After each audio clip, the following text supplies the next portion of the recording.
What's up, everybody? Welcome to Sleep Atomic, and today we're reviewing Ahsoka, Part 7 Dreams and Madness. But also in the same sitting, we're all gonna go over the Part 8 as well, the Jedi, the Witch, and the Warlord. I did this several times, and I couldn't help but keep mentioning something from the 8th episode as well, because I watched those two together. I'll probably stop at each character and what's being presented there. And I'll try to put in order and everything. It was all there. And after seeing it all, I noticed that there was pretty much all the hotspots, hot topics, the movies always tap on. Just kind of nice little tap and it starts ringing out through the episode or the movie. You're like, oh, it's this thing, it's that thing. Immediately, with the meeting with uh, Mon Mothma and Syndulla and all the other senators, or this Chancellor Mon Mothma and the other senators. It brought you elements from the whole three trilogies, and then just kind of winded you down into the final episode. It's like droids, check, chase, check, um, looming forest, check, surprises, check, henchmen's check, starfighters, check, lightsabers, check, blasters, check. Ezra being pretty much the only one that uses the force, check. But there is Sabine, pretty much because of meeting up with Ezra, has her force powers vastly increased, just being there with him and stuff. But maybe it was the journey here to this uh new planet the Star Whales have on their route of places to stop by. But the whole time pretty much Ezra is the Force user, even though eventually he does get his lightsaber. And it's kinda like Kanan's. And Ahsoka's the lightsaber dual person.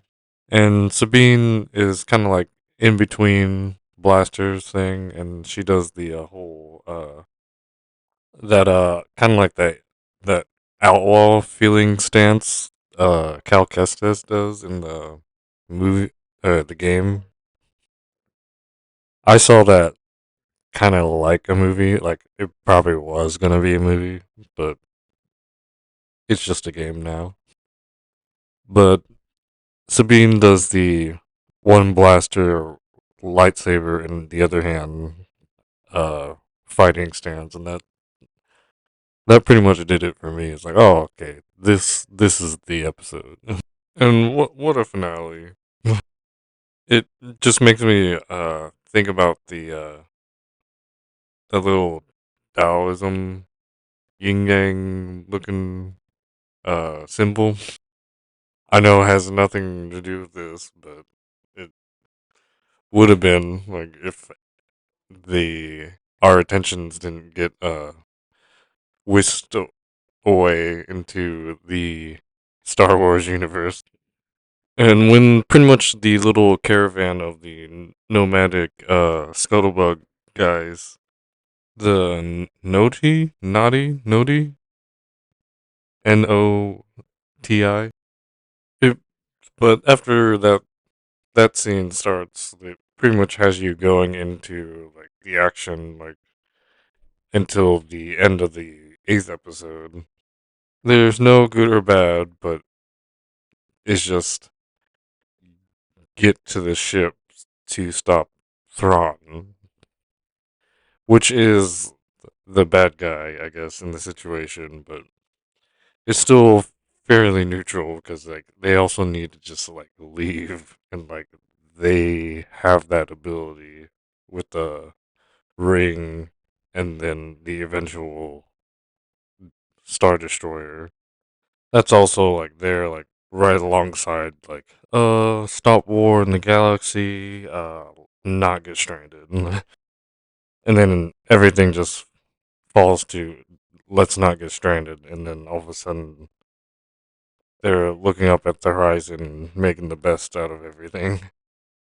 But at the beginning of episode 7, Hera Syndulla is being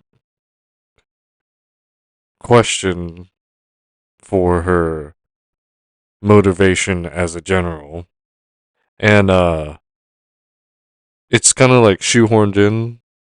It kind of feels like, but it's more of like a clutch rescue, but also like leaves you off as like I guess she could have like called him or called her, and I'm referring to Senator Leia Organa, because 3PO comes in and excuses Syndulla with a very last minute um, excuse for her from Senator Organa just before anything was like concluded with the other senators that were there.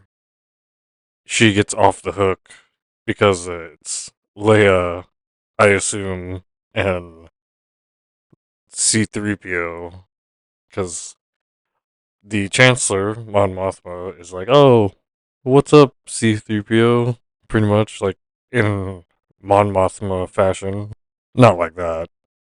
That puts a pause to the uh, proceedings, and then even more from what he says about Senator Organa had sent Hera Syndulla to do all that, and it was excused. It kind of gives a did she, didn't they kind of a thing, but like Hera could have like tried to call in a favor before she went to go find Ahsoka and back her up on that uh, planet where the star map was projecting the directions from, kind of showing like other things happening than what's happening on screen or camera.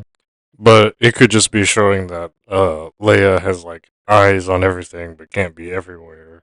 And it's like, oh, like I could help this person out. Like I know Syndulla. And then just comes in with the rescue in a way.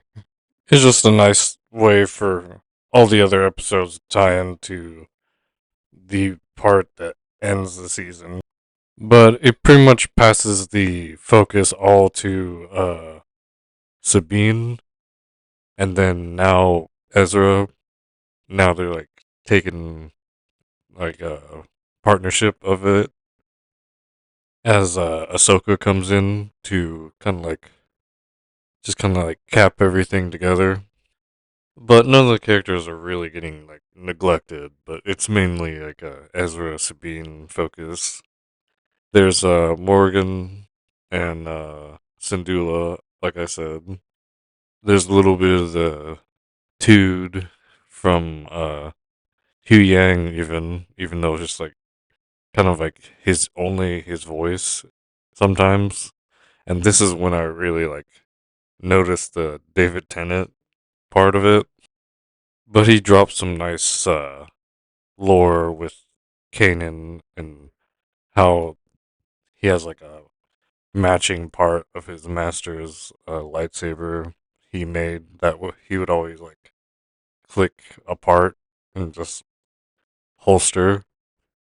And now Ezra has the backup part that Hugh Yang was saving for Kanan, which I thought was kind of a nice touch.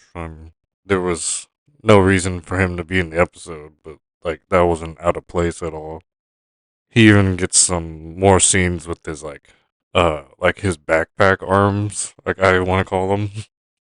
and he's like using them like in two different directions, like his forward half and then his back half, which makes me kind of just like wonder if he like already like memorized the room as he came in or just beforehand, because he doesn't like turn his head to like, oh, what do I gotta get off the shelf from the lightsaber parts?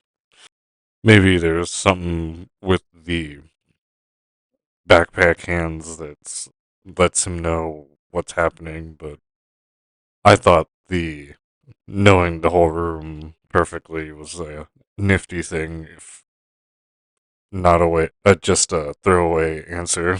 And Morgan gets a new rank within the Night Sisters. I guess she gets her little like face tattoos, like the Night Mothers, I think they call it. Oh, the Great Mothers, and she gets the Blade of Talzin. I pretty much like any of the scenes with the Night Sisters in it right now. Like, it's just what it looks like is what it feels like. Even though when Morgan gets her like upgrade in the Blade of Talzin, she's kind of like entranced like for the remainder of the episode. Just because you can't really see her expression as much, because like, you notice the pitch black eyes, no whites of the pupils or eyeballs anymore, and then just the tattoos like take away from her expression.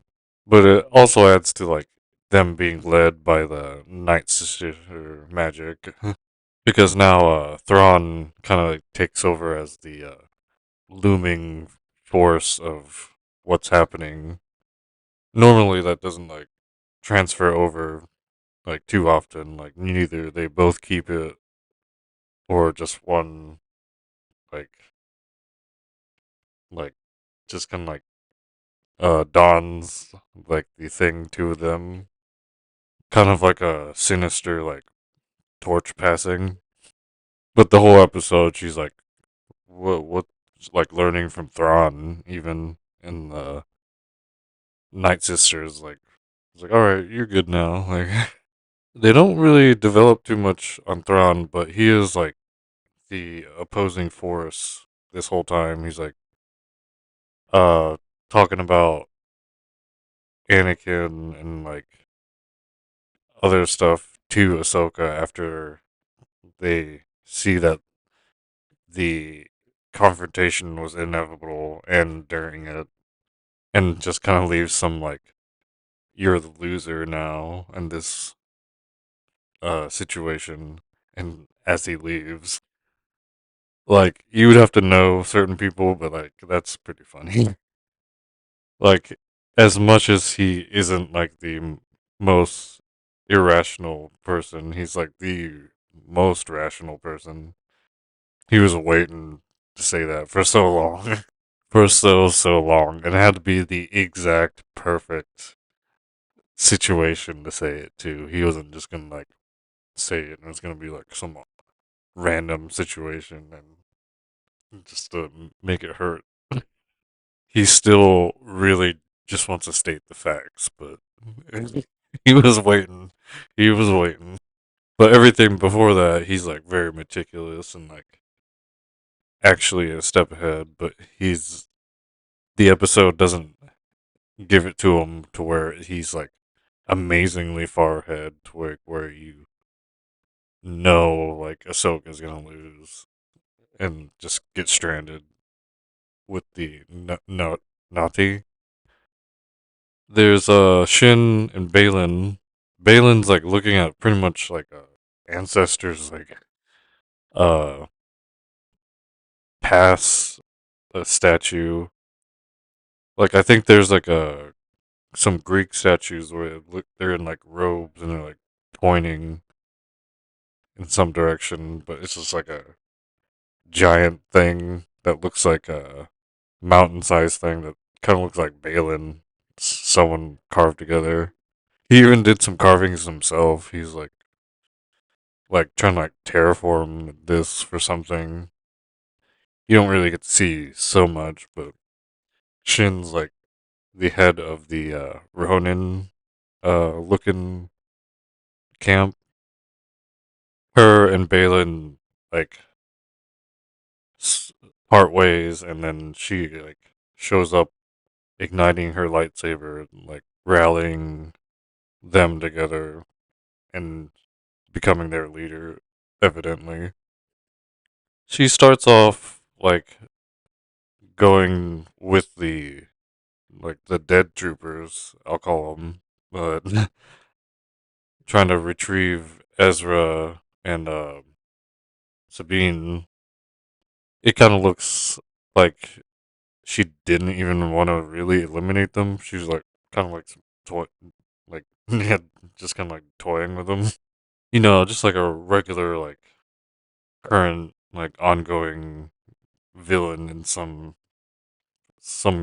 show, doing enough to like where like getting some work in trying to stop the villain, but the villain like doesn't do so much to where it's irreparably uh forced down to where she wouldn't be able to keep going and come back.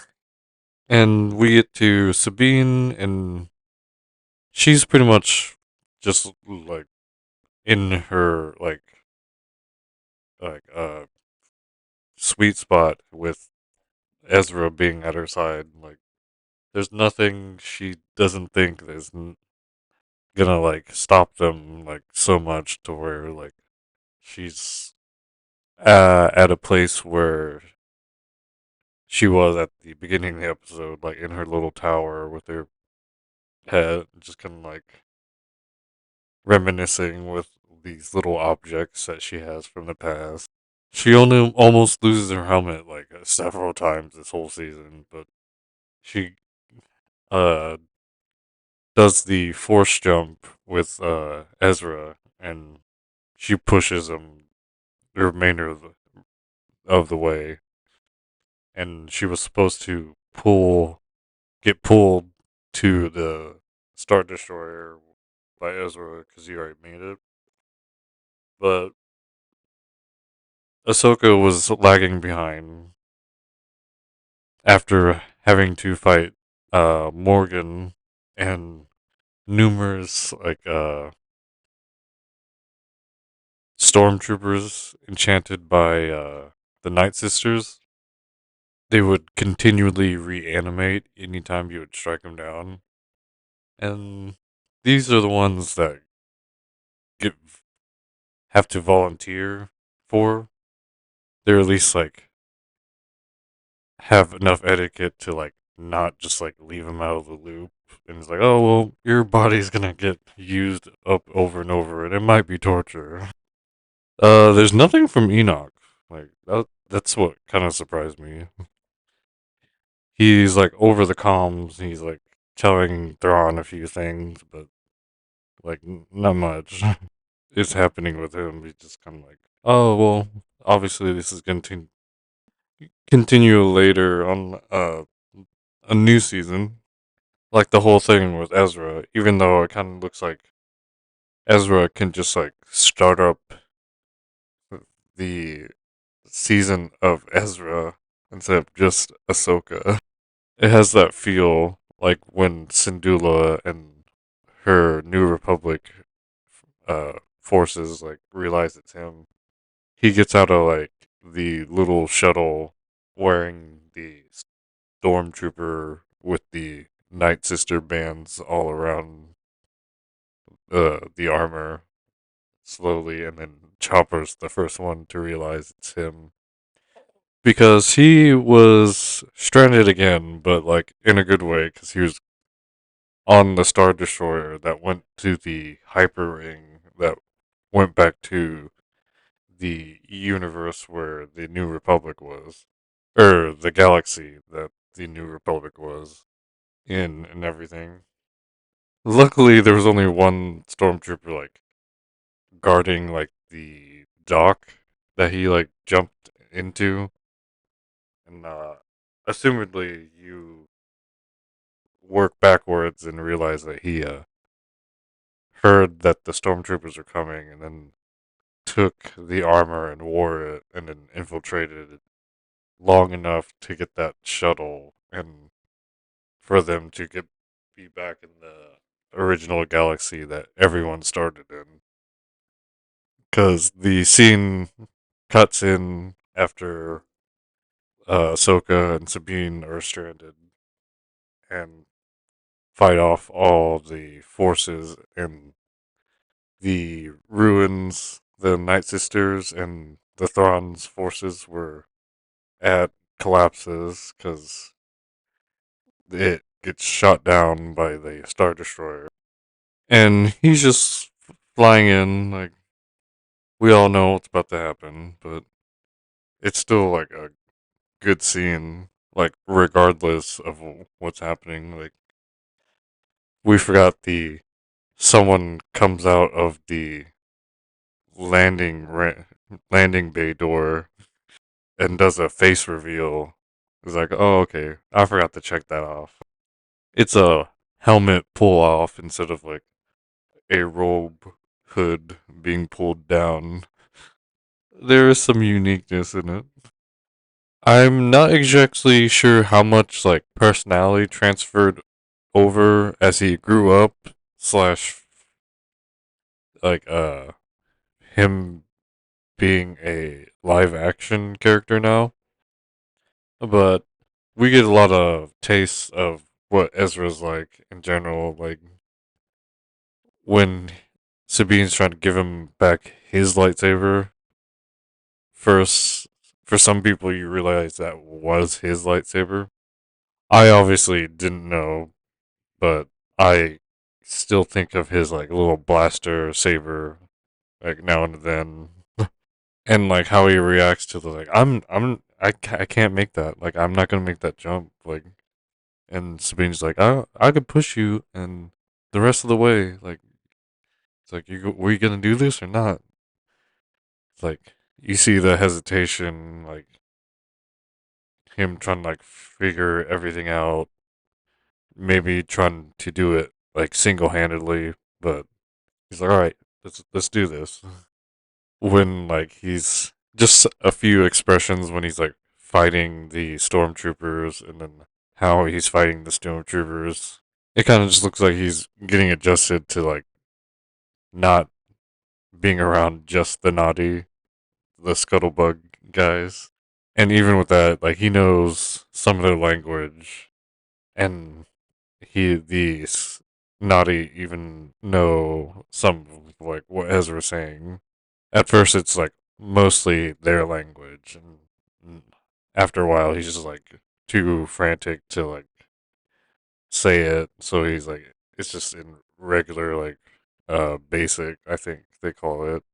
Ezra doesn't exactly get the same character treatment like Ahsoka and Sabine did, where it's just like slowly filled in, and you're like, oh, this is this person, and then while they were trying to reach their goal and showing you their goal, the show shows you what they're capable of, besides what they're showing you personality wise. Like they would go to Sabine for like technical advice that would be less stress bearing for her and everyone else asking her. And then Ahsoka would be like kind of like bringing them like the cases, like the little detective uh kind of like beat cop deal, but she's a Jedi. And then Syndulla would have all the resources and tie everything together, like she did with Sabine and Ahsoka. So because everything was happening, we get all that with Ezra pretty quick. Maybe it's the nature of his character, but also there's a lot happening. It was just a few good things to get sidetracked with while like the other stuff was happening. If that's kind of like your deal yourself as the viewer. There's not too much of it, but it's there for you to notice, and it won't take away from what's already like mainly happening. The only person we didn't see again in this episode is Captain Tiva, but he's had the opportunity to be like the bridge between the shows, along with Mon Mothma, and she's one of my favorite characters in Andor. Maybe one of these characters that showed up here first will be carried across to another show, but I'm pretty sure this is the only few ones that I heard that were coming and have been made. But as with our two characters, there's always hope. I'm wondering if there's actual like humanoid characters that are just like not so aggressive. There's the Ronin, but they like you don't know what they look like. Supposedly they're like just a bipedal looking, same height as Ahsoka and Sabine generally. And then there's like the evidence of the statues and the fact that the Night Sisters said their people have been there too. So maybe that they're still there. It is a full new galaxy, but it seems that Thrawn didn't even like leave that planet just of because of fear of being lost, I'm sure. But unhelpfully, it makes you wonder about their like fuel reserves and everything, and like how that works. But at this point, it's just like inspiration for another project for anyone or just an audience member just to think about. But that was episode or part 7 and 8 of Ahsoka and the season finale, leaving us with very many questions, but not too open-ended enough to where it's unsatisfactory. But I hope you liked it as much as I did. Maybe we'll find out about what the statues are next season. Uh, maybe what Ahsoka's doing after probably the time jump, and how Ezra's like taking the news of how everything's changed once again while he was doing something else. But I'm hoping for more Jedi or Force users. Maybe there'll be an episode where there's just a whole load of them. Flashback, flash forward, who knows. But this was Sleep Atomic, and I'm Alistair. And if no one's told you yet, you look good. And it showed.